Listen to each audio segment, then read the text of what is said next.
বঙ্গের মানুষের দাবির মধ্যে সীমাবদ্ধ থাকার কথা নয়। এটা বাংলাদেশের 18 কোটি মানুষ, 54,000 বর্গ মাইলের প্রতিটি মানুষের দাবি অধিকার।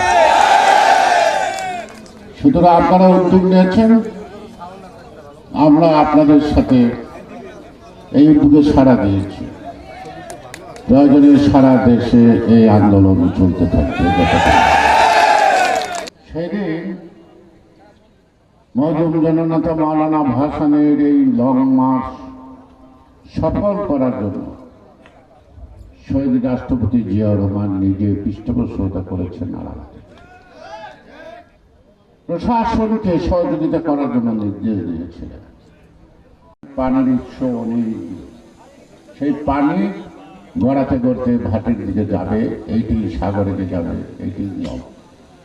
কিন্তু ভারত বারবার এই বেইমানি করে চলছে এবং আমাদের অধিকারের উপর হস্তক্ষেপ করছে।